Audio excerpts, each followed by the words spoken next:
Hello there, I am that bloke what cooks, and if you're enjoying these videos then give us a follow on Instagram, like and subscribe to the videos on YouTube, and share the videos as well if you'd be so kind. Maybe even comment and share your experiences in trying to follow some of these recipes.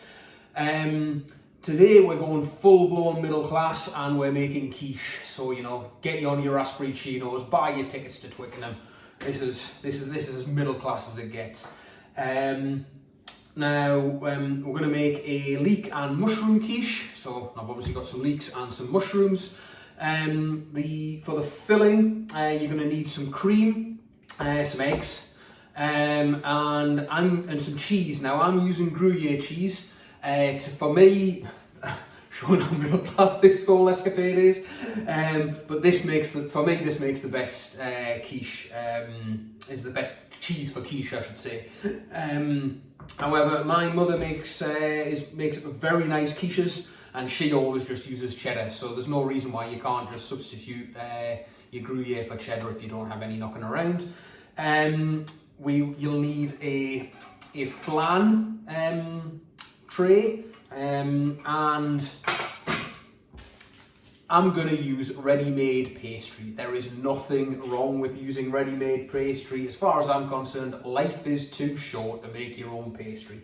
So you'll need ready-made pastry. You'll have to get that out the fridge for about an hour to get to room temperature, otherwise it's going to be a bit sticky and you're not going to be able to roll it out. You need a rolling pin, and you'll need a little bit of flour to stop stuff sticking.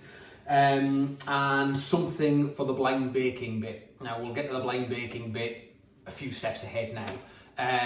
But the first thing to do is to cook up your leeks and your mushrooms in a frying pan with some butter. You can use other oils if you want, but butter tastes nicer. So I'm just going to get on relatively roughly chop the leek and the mushrooms. They will cook down in the frying pan, and you don't want big chunks, but at the same time you don't need to thinly slice everything if you don't want to. It's just a bit of a waste of time, really.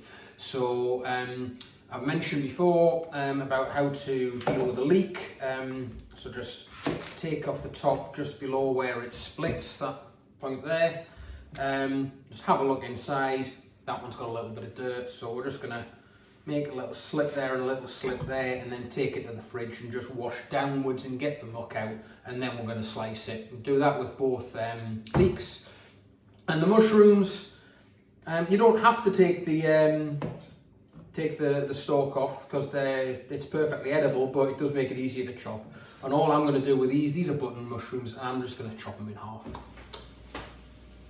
Okay, so our leeks and mushrooms are cooking away behind us now, and I say, if you really want to punish yourself, you can make your own pastry. I don't, and I'm not going to show you how because I don't do it. But we've got our pastry. This is obviously short crust pastry, and it's just one sheet. You unroll it.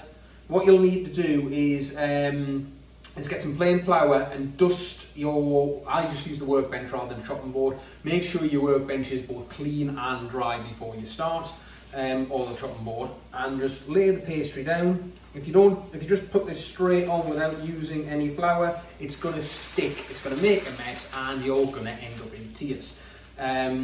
So the other thing to do is to lightly dust your flan tray as well. And all you want to do with this is make a little bit on your rolling pin as well, and on the top of there. So just there you go. That's all you need. Bit of a pinch. Put it on top of the pastry and on your rolling pin, and we're just going to roll it forward slightly, back slightly, and then all you need to do is get your flan tray. Just see whether it's big enough. And there you go. It is big enough. So all we need to do is roll this back onto the rolling pin. This is why you should use ready-made pastry, because it's sorry, you should do it this way really,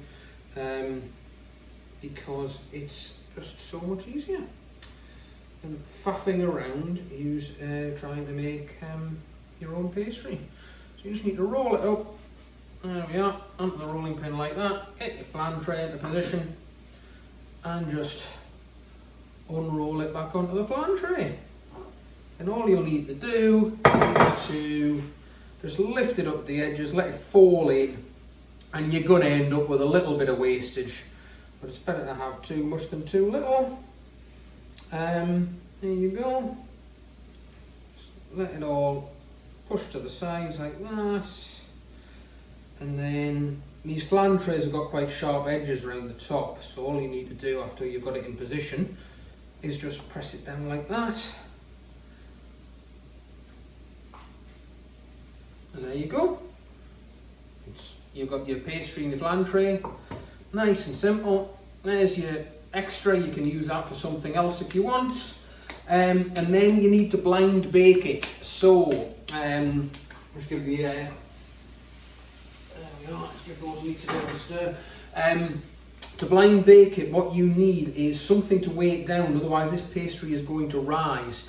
So what you need to do is put a bit of greaseproof paper, baking parchment, on top of the on top of here, and then I have baking beads, which are little clay beads, which you can pick up at popular online retailers for next to nothing. You can get them in supermarkets as well. Or if you've got any dried pulses, they'll work as well. So I've got a pack of chickpeas, dried chickpeas, obviously. If I didn't have these, you could just use them. So I'm going to put some baking parchment in and put my baking beads in, baking beans I should say, and then I've got my oven preheating to 170. I'm going to stick that in there for about 15 minutes, and it says until it gets like a biscuity texture, but basically until it's cooked. You don't want it to be totally fragile, but you need it to be able to have a form and a cook, you need to make it have form and cooked, I should say, so that it'll hold the filling of your quiche. So there we are. That's our baking beans and baking parchment inside the quiche base. Do not be tempted to just chuck the baking beans in there without the baking parchment, otherwise they're going to bake into the quiche. And then you're going to have to pick them out individually while they're hot, and you'll probably end up in tears. So like I say, get that into the oven for about 15 minutes at 170, and then set to one side for it to cool, and your leeks and mushrooms to cool. And while you're doing that, you can mix up your filling. So for our filling, mentioned before, I've got some Gruyere cheese. I've just grated that. It's about 150 grams. And in my jug here, I've got 3 eggs, which I've beaten up with a fork. And I've got about 150 to 200 mils of double cream. I've got a little bit of milk here just to thin it out in case I need it. Now, what I often do is I make far too much filling for the quiche. I end up having to, well, I would recommend doing this anyway, which is putting a tray underneath your quiche in the oven to catch any arisings as the filling rises and potentially overflows from your quiche. Or indeed, if you have lost some integrity in your quiche base and it just leaks out the bottom. So yeah, this actually looks quite good, to be fair. I'm going to put a drop of milk in, just to thin it out a little, so more so it'll spread in amongst the filling once it is there. But literally, look, I'm just going to put a drop in like that. What was that? 50 mil maybe, something like that. And that's bang on. So you've got, I don't know whether you can see that or not, it's pretty poor way of showing it. But basically what you want it is, you want it to be thick enough so that it's going to set, but thin enough so that when you pour it in, it's going to spread out, and it's not just going to, the liquid's going to spread out and you're going to be left with a big pile of cheese in the middle. Because that's not what you want ideally. And then once, so like I say, we're blind baking, that needs to cool slightly. Then we put in our leeks and mushrooms. While I've been cooking those leeks and mushrooms, I've added a good punch of salt and a right good twist of black pepper as well, just to help with the flavour. What you could add to that, I've found works really well, is some tarragon. Fresh tarragon, really. Your dry tarragon it's not great. But if you can find some fresh tarragon, which is not the easiest thing to get a hold of, it's very seasonal. Roughly chop some of that and stick it in with this, and then pour it over before you put it in the oven to bake properly. I suppose you could probably use parsley. Parsley would probably work quite nicely, or maybe even some coriander. Tarragon definitely works best, but there's no reason why you couldn't use either of the other two. But yeah, we'll just wait until everything's cooked together, cooled down a bit, and then we'll put it all together, whack it in the oven, and then we'll see what the results are like. Okay, so I did omit a very important part of the process when I was talking you through it before. I've blind baked the base and then for 15 minutes, and then I have lifted the beans out and put the case back into the oven for another 5 minutes, just so you got the base cooked as well. So I've turned the oven down to about 150 now. 150, 160 will do. Everything's been cooling for about 5 minutes, and what I've got here is my filling. So that's the mushrooms and the leek with our heavy seasoning, salt and pepper. Just chuck that in there like that, move it around a bit so it's kind of evenly distributed, but it doesn't have to be perfect. There we are now. And then get our filling. Remember to, before this point, you should put a tray at the bottom of your oven to catch your filling. And this is the point where I uniformly make a mess. So tend to do this when your other half isn't watching, so that you can get it all mopped up before they see it and complain. Essentially, there you go. Oh, I've actually got it right for once. You know what? I've never done that before. It's always been far too much. So there we are. And then get that into the oven. You're going to need that at 150, 160 for about, oh, hang on, I'll do it while I'm talking to the camera. For about 40 minutes. So get your timer on, find something to do for 40 minutes.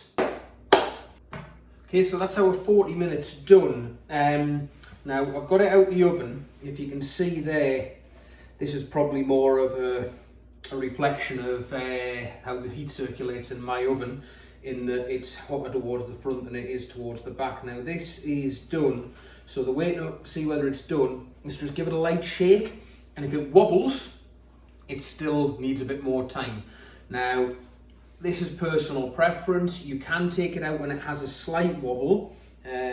This one has, it's got a very marginal wobble, and it'll be fine because it'll continue to cook as it cools down slightly.